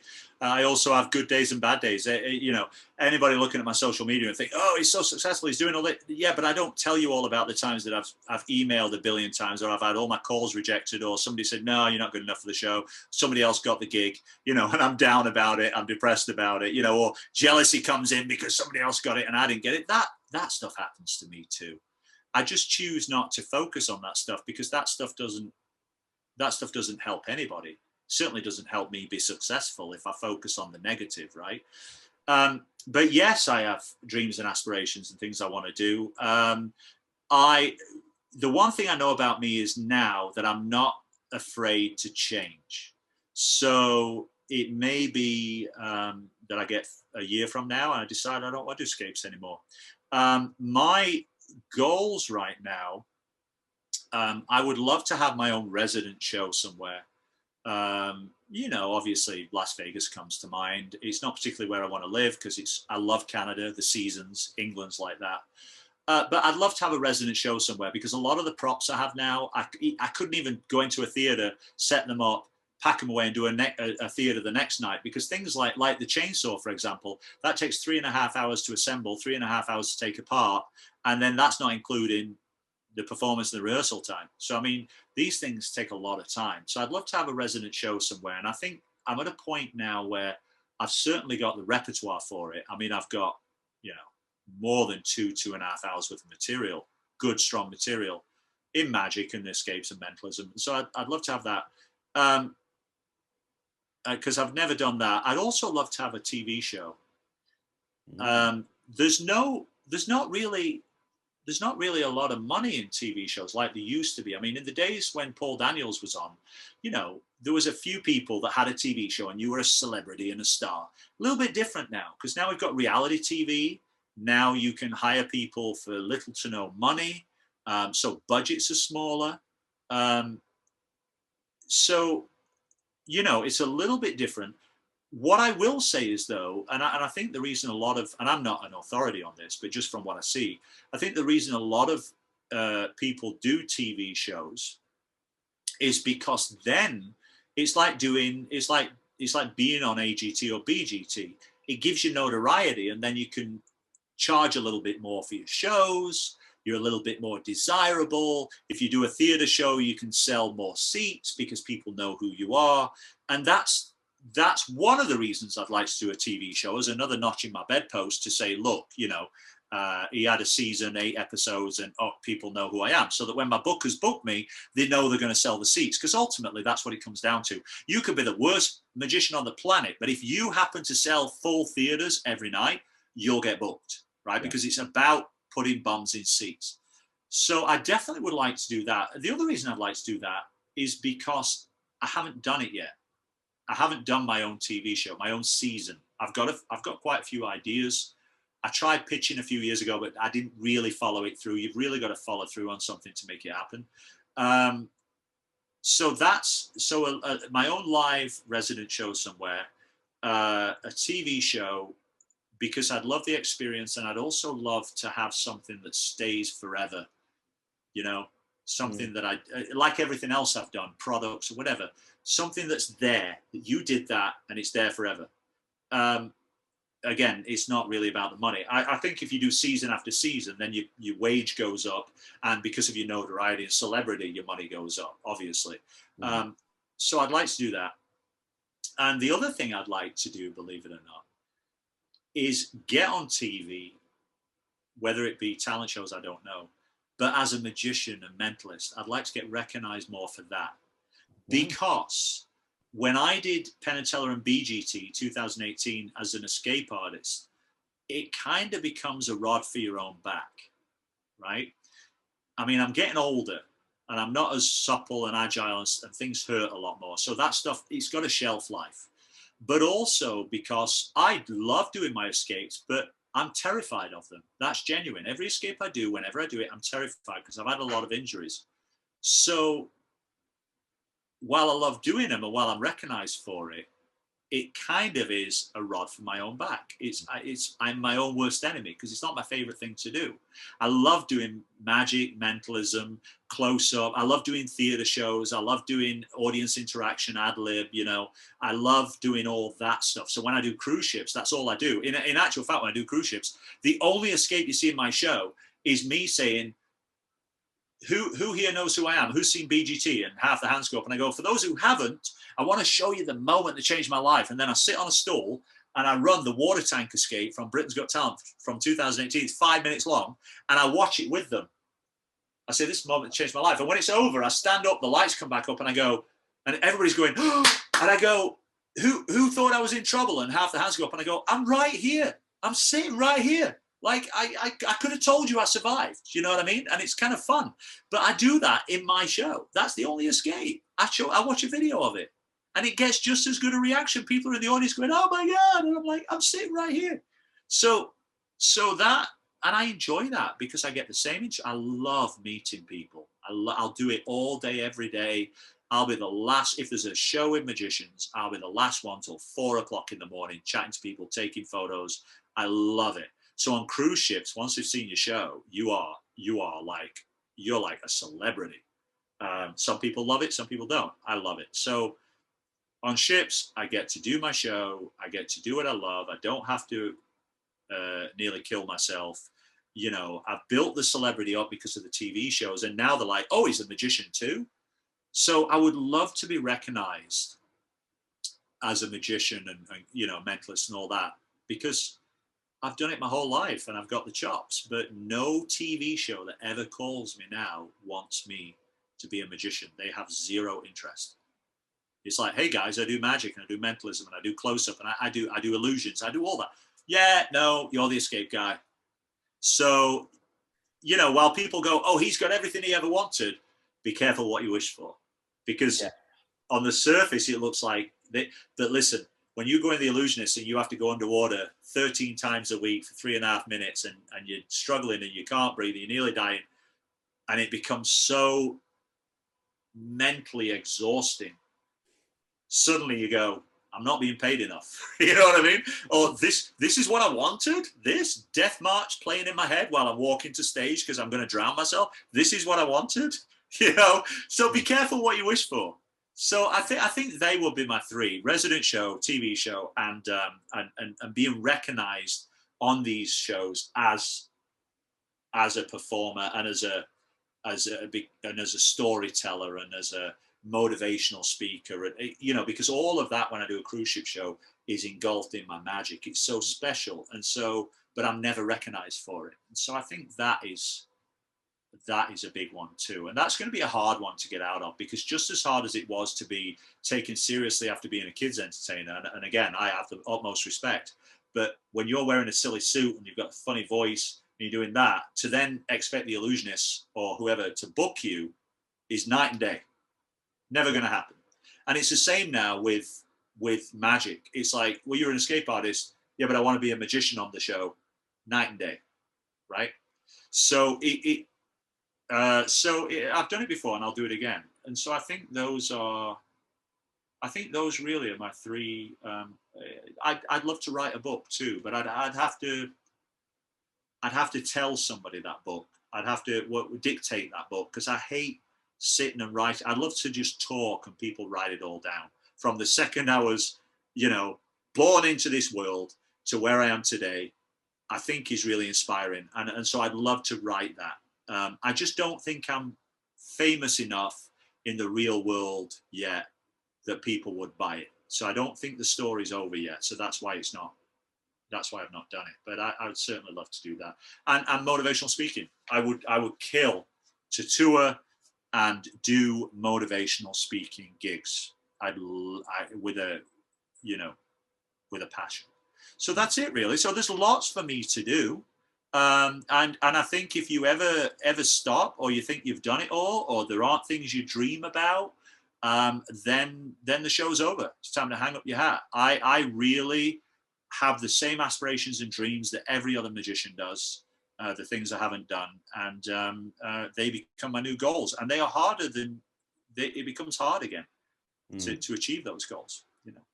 Well, I'm telling you, one thing that I've learned from this interview is, if you want something, I know you will go out and make it happen, because you've done it before and you know you're capable of doing it again. You and everybody watching this video, it's not, I appreciate, and I know I can do it because I'm the only one that can do it for me, but you and everybody watching this video has to have that same belief. You can go out there and make it happen. You can. And believe me, I'm the laziest guy you've ever met. I will spend all day laying on the couch and I can't be bothered.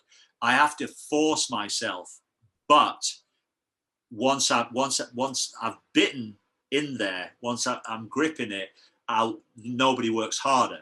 But you have to want it. If you're okay with just having a relaxed life and doing kids shows or corporate gigs or close-up gigs or wedding magic, and that's what you love, and you make money at it, and you're passionate, and then having a regular job on the side, all that. If you love your life and you love it, then don't change it.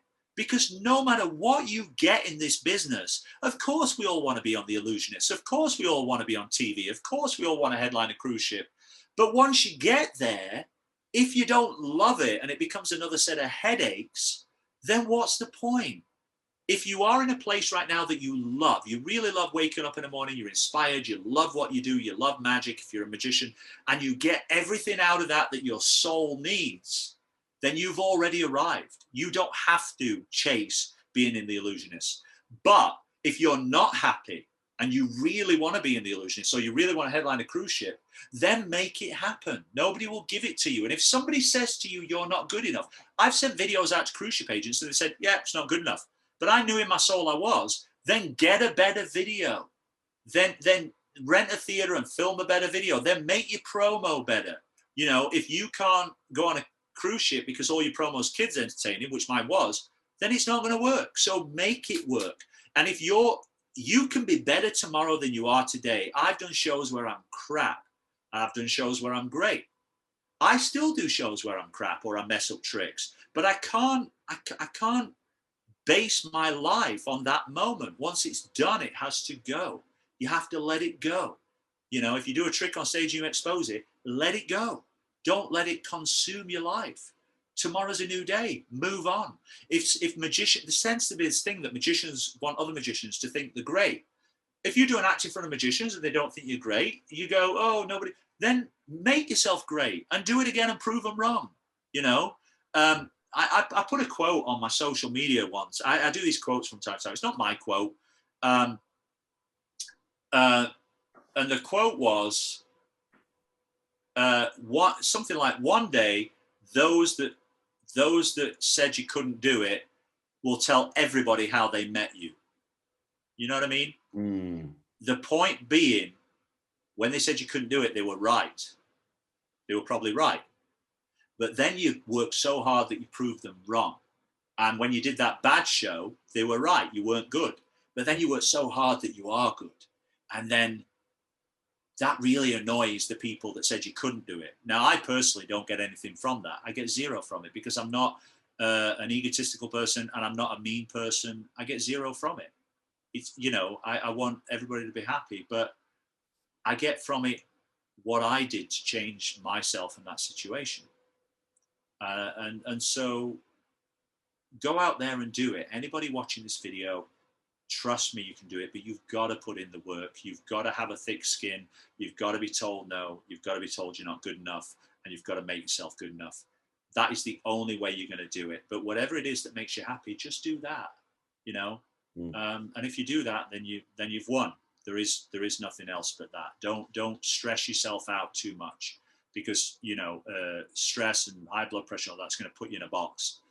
That's not what it's about. Just do what you love, have a passion for it. And if you do that and you work hard at what you want, you will achieve it. Anybody on this planet will achieve it. That's great. That's absolutely fantastic and super inspirational. An amazing way to end the interview. Matt, this interview, I'm not just saying this. This has probably been my favorite interview that I've done thus far. This has been incredible. I knew it would be good, and I'm on like 116 or something right now. Like, I knew it would be good, but you absolutely blew away all my expectations. So thank you. I don't even know what to say, because all those names you named and all the interviews you've done, I look at all that even now and I think, oh my God, how am I even in the same ballpark? But like I said earlier, it's just, you have to realize what you bring to the table, and it's different to everybody else, and that's okay. So, you know, just for you to even say that is that will warm my heart for the next year. You know what I mean? Because to be able to achieve that after so much happening wrong and people telling me no, is such a great thing, and I just want to give that to other people. So it's very, very kind of you to say. It's very kind of you to invite me on. I have a lot of respect for you. I've known you for years and only met you maybe once or twice. Yeah. We one day have to get together and have a beer and a chat. But yeah, it's been my absolute pleasure, man. I couldn't think of a better way to spend my morning. So I really, really appreciate it. If you ever need anything, you've only got to ask. Yeah, I'm an open book. So yeah, thank you for your time. I've really enjoyed it. Thank you so much. And where can people, I want to flash it up at the bottom of the screen, where can people connect with you on social media? I know you're fairly active. So yeah, you need 3 words on social media, whether it be Instagram, Twitter, Facebook, TikTok. I've tried doing TikTok videos. I'm not very good at it. But you need 3 words. Those 3 words are like Matt Johnson. If you look up like Matt Johnson on any of those, you'll find me. The Facebook, my regular Facebook is full. It's like 5,000. It's full. But I've also got a fan page as well, so you can find me there. If you want to see what I'm doing any given time, TV shows, videos of my acts or videos I've done on TV, my website is urbandeception.com. It's actually just getting rebranded. I've got a company doing it now, and it's going to be another maybe 2 or 3 weeks. It's going to be all new. And so that's a good way to get a hold of me. And then if you want to pick up any of my products, I actually don't make money off them anymore, very little.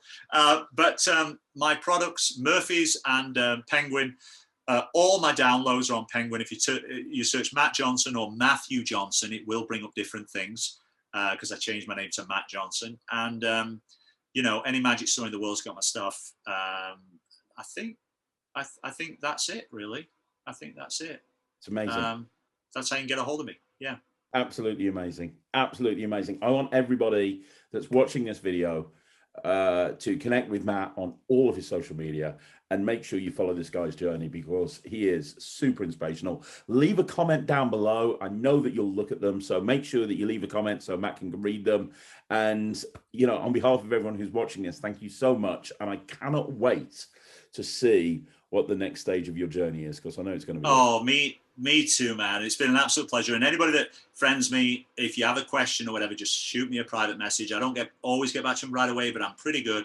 And I'm more than happy to help in any way I can. So I mean that genuinely. So yeah, man, who knows? I'd love to be at Blackpool. Maybe that'll happen. Maybe. Are you going to be at Blackpool? I'm definitely at Blackpool. Yeah.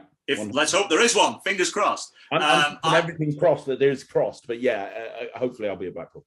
I would love to be there because I need my fish and chip fix and my Grafton's sausage roll and vanilla slice fix. I've got Guy Barrett and Russ Stephen and Russ Brown's personal mobile number. I'm setting up a 3-way tomorrow, and I'm gonna hammer them until they book you because, man, I would love to.